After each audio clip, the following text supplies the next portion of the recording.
السلام علیکم، میں ہوں غلام رسول بھٹی اور آپ دیکھ رہے ہیں میرا ڈیجیٹل چینل۔ ناظرین کرام، ڈاکٹر عارف علوی نے جو ہے وہ کہہ لیں کہ آخری تیر چلا دیا ہے، یا یوں کہہ لیں کہ بہت بڑی چال جو ہے وہ چل دی ہے، اور اس وقت جو ہے وہ تھتھلی مچائی ہوئی ہے ڈاکٹر عارف علوی صاحب نے۔ اور آپ کو پتہ ہے کہ ان کے حوالے سے اب جو ہے وہ اب چبھنے لگ گئے ہیں، ان کے استعفے کے حوالے سے بھی جو ہے وہ خبریں آ رہی ہیں کہ بڑی تیز ہیں۔ دوسری جانب ناظرین کرام، آل شریف خاندان نے شریف کی جو نیندیں ہیں وہ اس وقت حرام ہو گئی ہیں، اور مریم نواز جو ہے وہ دوبارہ ایکٹیو ہو گئی ہیں۔ دوبارہ جو ہے وہ اس وقت مریم نواز جو ہے وہ بڑی بے چین ہو گئی ہیں۔ یہ بھی ساری تفصیلات آپ کے سامنے رکھنی ہے۔ اور گلے میں اٹکا زہر جو ہے وہ نواز شریف صاحب نے اگل دیا ہے، اور جو کچھ عمران خان کے ساتھ ہو رہا ہے اور آج جو ان کے بیانات آئے ہیں ان سے 100% یہ لگتا ہے کہ وہ نواز شریف اور مریم نواز کے کہنے کے اوپر ہو رہا ہے۔ یہ ساری تفصیلات بھی آپ کے سامنے رکھنی ہے۔ اور دوسری جانب ناظرین کا بڑی بدقسمتی، آج جو ہے وہ انڈیا بھارت کے اندر بڑی خوشیاں منائی جا رہی ہیں۔ آج وہ تیسری بار جو ہے وہ چاند کے اوپر چلے گئے، لیکن ہمارا جو ملک ہے وہ چھوٹے چھوٹے مسئلوں میں پڑا ہوا ہے، چھوٹی چھوٹی الجھنوں میں پڑا ہوا ہے۔ ایک ادارہ جو ہے، یہاں پہ میں سیاستدانوں کو بھی کہوں گا کہ سیاستدان، اس ملک کے سیاستدانوں نے، وہ کوئی بھی سیاستدان ہو، انہوں نے اس ایک ادارے کے ساتھ مل کے اس ملک کے ساتھ کھیلا ہے، اور وہ کہہ لیں کہ یہ جو کمزور سیاستدان تھے، اور پھر یہ جا کر کے اسٹیبلشمنٹ کے ساتھ ملتے تھے، اور پھر اسٹیبلشمنٹ اور وہ کمزور سیاستدان مل کے 75 سالوں سے اس ملک کے ساتھ کھلواڑ کر رہے ہیں، اور ابھی تک وہ کھلواڑ اب چل رہا ہے۔ حکمرانی جو ہے وہ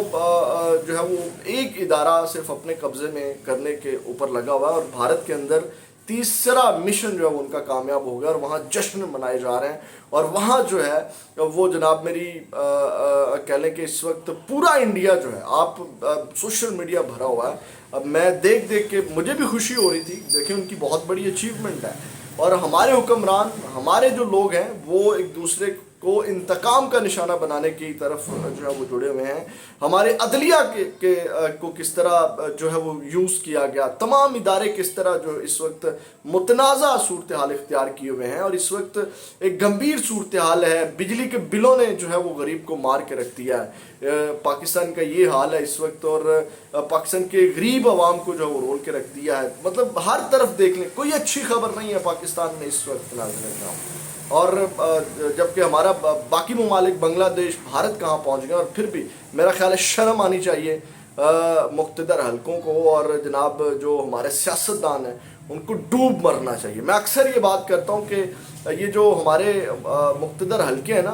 ان کو اچھی ٹیم نہیں بنا سکے جو اس ملک کو بھی چلا سکے۔ ٹھیک ہے بھائی، آپ کھانا ہے کھائیں، آپ نے حکمرانی کرنی ہے کریں، لیکن ملک بھی گرو کرنا چاہیے نا، ملک بھی آگے بڑھنا چاہیے نا، غریب عوام کے لیے بھی تو آسانیاں پیدا ہونی چاہیے نا۔ غریب عوام کو اتنا تو نہ رون دے کہ پھر وہ آپ کے گلے بھی پڑے، اور جو آپ کے گلے اب چیزیں پڑ بھی رہی ہیں، جو چیزیں اب عوام سوشل میڈیا کا دور ہے۔ ناظرین کرام، اصل حقائق کی جانب آتے ہیں، بڑی لمبی ویڈیو ہو گئی ہے۔ ناظرین کرام، اس وقت چیخیں نکل گئی ہیں، زہر اگلنا شروع کر دیا ہے۔ سب سے پہلے تو آپ دیکھیں نواز شریف صاحب نے جو زہر اگلا ہے، گلے میں اٹکا ہوا زہر جو اگلا ہے، وہ کہتے ہیں چیئرمین پی ٹی آئی کو بچا کر چیف جسٹس اپنا مستقبل داؤ پر لگا رہے ہیں۔ ٹھیک ہے، یہ چیف جسٹس صاحب کے خلاف اب جو نواز شریف صاحب جو بات کر رہے ہیں، انہوں نے کہا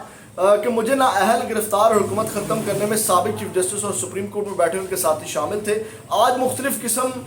کہ اربوں روپے کی چوری اور ملوث شخص کو چیف جسٹس بچانے کے لیے سرگرم ہے۔ یہ کون بات کر رہا ہے؟ جس ایون فیلڈ کے باہر کھڑے ہو گئی میڈیا سے گفتگو کر رہے ہیں، اس ایون فیلڈ کی رسیدیں نہیں دے سکے، یہ اس کے بارے میں بتا نہیں سکے کہ ہم نے کیسے یہ ایون فیلڈ خریدے ہیں۔ یہ وہ شخص بات کر رہا ہے کہ جناب وہ اربوں کی چوری اور یہ وہ، اور جیسے ہی عمر عطا بندیال نے ان کی دم کے اوپر پیر رکھا تو انہوں نے ایک اور ہی بیانیہ بنانا شروع کر دیا، وہ بھی آپ کے سامنے رکھا۔ انہوں نے کہا چیف جسٹس جانتے ہیں کہ اس شخص نے پاکستان کی معاشرت، اخلاقیات اور ثقافت کو تباہ کیا، لوگوں کو گنڈا گردی سکھائی اور پاکستان کے دستور کی بار بار سنگین خلاف ورزی کی۔ اور نواز شریف نے یہ بھی کہا کہ چیئرمین پی ٹی کو بچا کے چیف جسٹس پاکستان نے اپنے مستقبل کو داؤ پر لگا رہے ہیں۔ مجھے بہت دکھ ہے کہ سب کچھ جانتے ہوئے وہ اس کی حمایت میں نکلے ہیں۔ یہ ایک بیانیہ بنایا جا رہا ہے، حالانکہ چیف جسٹس عمر عطا بندیال نے وہ حقائق سامنے رکھے ہیں جو ہمایوں جج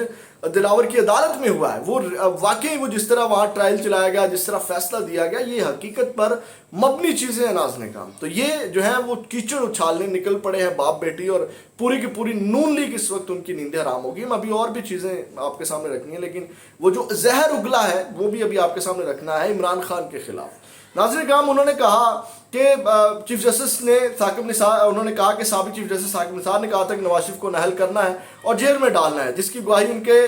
جسٹس شوکت عزیز صدیقی جیسے لوگوں نے دی، اور انہوں نے کہا کہ یہ ریکارڈ پر ہے کہ ماضی میں ثاقب نثار نے بھی بات کہی کہ مریم نواز اور نواز شریف کو ہمیں جیل میں ڈال کر عمران خان کو لانا ہے، یہ ان لوگوں کا فیصلہ ہے، ٹھیک ہے۔ نواز شریف صاحب بڑی بدقسمتی سے، اگر عمران خان ایسے آتے رہے ہیں تو یہ پیپلز پارٹی اور آپ بھی جو ہے وہ اسی طرح کرتے ہیں، آپ کی ہسٹری بھی یہی ہے کہ آپ نے اسٹیبلشمنٹ کے ساتھ، بھٹو ہو، آپ ہو، کوئی بھی ہو، آپ لوگوں نے اسٹیبلشمنٹ کے ساتھ جو ہے وہ مل کے اس ملک کے ساتھ کھیل کھیلا ہے، وہ کوئی بھی پارٹی ہو، اور آپ کو یہ باتیں زیب نہیں دیتی۔ اس کے بعد انہوں نے کہا، ناظرین کرام اب دیکھیے گا، انہوں نے کہا کہ اب وہ جو زہر گلے میں اٹکا ہوا تھا نواز شریف کے، وہ کہتے ہیں کہ نواز شریف نے نام لیے بغیر کہا کہ اپوزیشن کے ساتھ انہوں نے جس طرح کا رویہ رکھا اور خود اپوزیشن میں بیٹھ کر دھرنے اور احتجاج کے علاوہ کچھ نہیں کیا، جبکہ اللہ کے فضل سے ہم بہت کچھ کر گئے۔ انہوں نے کہا کہ یہ وزیر اعظم بنے تو امریکہ جا کر کہتے تھے کہ نواز شریف کے جیل کے کمرے سے میں پنکھے اے سی اتروا دوں گا، جبکہ اپوزیشن میں بیٹھ کر انہوں نے کہا کہ نواز شریف کے گلے میں رسا ڈال کر وزیر اعظم ہاؤس سے باہر کھینچ لاؤں گا۔ یہ پنکھے، اے سی، سمجھ آ رہی ہے؟ مجھے لگتا ہے کہ مریم نواز، میرا تجزیہ ہے کہ مریم نواز اور نواز شریف کی یہ خواہش کے اوپر جو ہے یہ عمران خان صاحب کے ساتھ اس طرح کیا جا رہا ہے، جو ان کو سہولیات نہیں دی، یہ گلے میں اٹکا زہر جو ہے وہ باہر آ گیا۔ دوسری جانب ناظرین کرام، مریم نواز صاحبہ جو ہیں انہوں نے بھی اس حوالے سے جو ہے وہ کچھ باتیں کی ہیں، اور انہوں نے کہا سابق چیف جسٹس کی چیئرمین پی ٹی آئی کی وکالت سابق وزیر اعظم کو اچھا نہیں بنا سکتی، ٹھیک ہے، یہ انہوں نے آج بات کی۔ اور مریم نواز کے حوالے سے میں آپ کو بتاؤں کہ جب عمران خان صاحب کے اوپر کریک ڈاؤن شروع ہوا اور عمران خان صاحب کو سائیڈ لائن کرنے کی پوری طاقت حرکت میں آ گئی، تو اس وقت مریم نواز خاموش بیٹھ گئی، چپ چاپ بیٹھ گئی۔ آپ کو یاد ہوگا جب پنجاب کے الیکشن کے حوالے سے گفتگو چل رہی تھی تو اس وقت پوری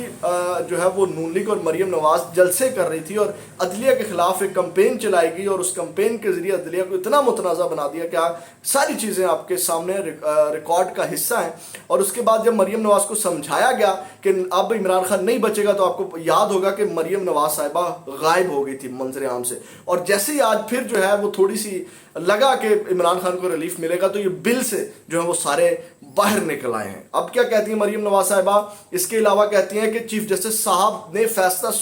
سنا ہی دیا ہے تو کل ہائی کورٹ کے انتظار کی کیا ضرورت تھی، ٹھیک ہے، یہ ان کا۔ اور جوید لطیف صاحب جو ہیں وہ کہتے ہیں کہ جناب چاہتے تو آج یہ اٹک جیل سے بذریعہ مرسڈیز اپنے لاڈلے کو ججز گیٹ سے بلاتے، گڈ ٹو سی یو کہتے، پھر متحد عدالت کو اپیل سننے کا کہتے، تب تک لاڈلے کو کسی اچھے گیسٹ ہاؤس میں درجن بھر دوستوں کے ہمراہ تمام سہولتوں کے ساتھ رہنے کا حکم دیتے، مگر اس بار ایک دن کا انتظار لکھ دیا۔ نیندیں حرام ہو گئی ہیں اس وقت ناظرین کرام۔ اور دوسری جانب ناظرین کرام اب آتے ہیں اس خط کی جانب، اور ایک بری خبر ہے عمران خان صاحب کے لیے، اس حوالے سے میں چیزیں آپ کے سامنے رکھ دیتا ہوں کہ آج جو ہے انسداد دہشت گردی کی عدالت نے جناح ہاؤس حملہ کیس میں عمران خان صاحب کو گرفتار کرنے کی اجازت دے دی ہے، اور جو جے آئی ٹی ہے انہوں نے جو ہے وہ درخواست دائر کی تھی اور عمران خان صاحب کی گرفتاری کے حوالے سے جو ہے وہ اجازت جو ہے وہ مانگی تھی، تو عدالت نے وہ اجازت دے دی ہے۔ تو اس حوالے سے ناظرین کرام یہ آپ کو پتہ ہے کہ اگلے 24 گھنٹے میں توشہ خانہ کیس یا جس کیس کے اندر عمران خان صاحب اندر گئے ان میں تو ان کو ریلیف مل سکتا ہے، لیکن آپ کو پتہ ہے کہ سائفر کا جو معاملہ ہے اور یہ جو جناح حملہ کیس میں بھی گرفتاری ان کی ڈال دی گئی ہے، تو عمران خان صاحب کا جو اگلے 24 گھنٹے میں لکھا ہوا تھا 15 گھنٹے میں عمران خان صاحب رہا ہو جائیں گے، تو وہ مشکل کام ہے۔ اس حوالے سے خیر ان کے وکیل کا جو ٹویٹ ہے وہ میں آپ کے سامنے رکھ دیتا ہوں، نعیم حیدر پنجوتا کا۔ وہ کہتے ہیں خان صاحب کی کسی مقدمے میں گرفتاری کے حوالے سے بتا دوں کہ ہم نے سپریم کورٹ میں تمام کیسز کے حوالے سے باشمول سائفر اور نامعلوم کیسز میں گرفتاری سے تحفظ کے لیے درخواست دی تھی، جس پر آج سماعت بھی اور دیگر درخواستوں کے ہمراہ یہ درخواست بھی زیر التوا ہے، لہٰذا انصاف کی امید ہے اور انشاءاللہ توشہ خانہ سزا معطلی کے بعد خان صاحب کو مزید کسی مقدمہ میں گرفتار نہیں کیا جا سکے گا۔ اور دوسری جانب ناظرین کرام یہ اس حوالے سے چیزیں تھیں، لیکن عمران خان صاحب کا جو ہے وہ اگلے 24 گھنٹے 48 گھنٹے میں باہر آنا بڑا مشکل ہے۔ لوگ جو آپ کو کہہ رہے ہیں کہ جناب عمران خان صاحب آ گئے۔ اور اب آتے ہیں اس خط کی جانب جو صدر عارف علوی صاحب نے الیکشن کمشنر کو لکھا ہے، اور اس وقت عارف علوی صاحب بڑے ایکٹیو ہیں، اور میں آپ کو بتاؤں کہ عارف علوی صاحب کی تحریک انصاف کے کچھ رہنماؤں سے ملاقات ہوئی جس میں انہوں نے عارف علوی کو جھنجھوڑا، بڑے ڈیسنٹ الفاظ میں کہہ رہا ہوں، ان کے کو تو بڑا تسلی سے جھنجھوڑا، جس کے بعد جو ہے وہ عارف علوی صاحب حرکت میں آئے۔ 27 گھنٹے گزر جانے کے بعد انہوں نے ٹویٹ کیا، پھر اب چیف الیکشن کمشنر کو خط لکھا ہے، تو اس میں وہ کہتے ہیں کہ صدر عارف علوی نے ان کو خط لکھا جس میں یہ کہا گیا ہے اس خط میں کہ الیکشن کمشنر سکندر سلطان راجہ کو جو انہوں نے